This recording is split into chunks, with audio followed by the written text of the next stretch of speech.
Amos அதிகாரம் 3.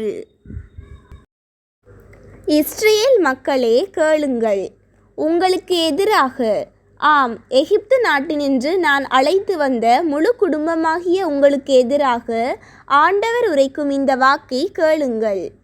உலகத்திலுள்ள எல்லா மக்களினங்களுள்ளும் உங்களைத்தான் நான் சிறப்பாக அறிந்து கொண்டேன்.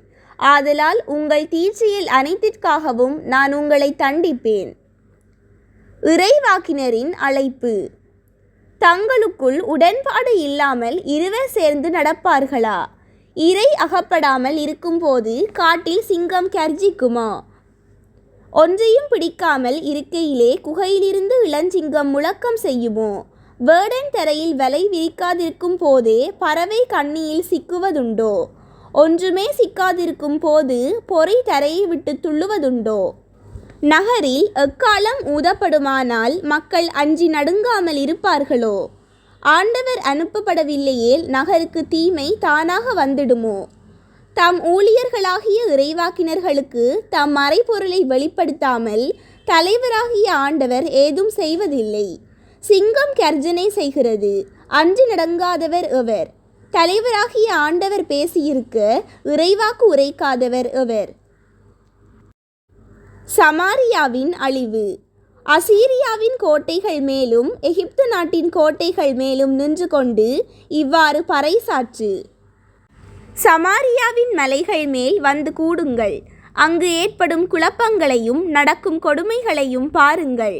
நலமானதை செய்ய அவர்களுக்கு தெரிவதில்லை என்கிறார் ஆண்டவர்.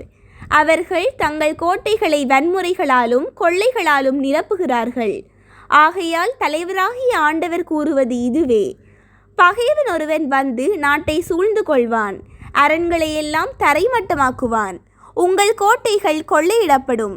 ஆண்டவர் கூறுவது இதுவே: சிங்கத்தின் வாயிலிருந்து இடையன் தன் நாட்டின் 2 கால்களையோ காதின் ஒரு பகுதியையோ பிடுங்கி எடுப்பது போல சமாரியாவில் குடியிருந்து பன்றனைகள் மீதும் மெத்தைகள் மீதும் சாய்ந்து இன்புறும் இஸ்ரேல் மக்கள் விடுவிக்கப்படுவதும் இருக்கும்.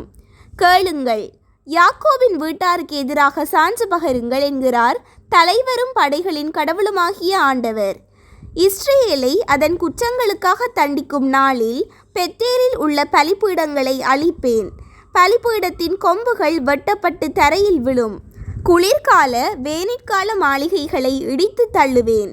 தந்தத்தால் ஆன வீடுகள் அழிந்து போகும், மாபெரும் இல்லங்களும் பாழாய் போகும் என்கிறார் ஆண்டவர்.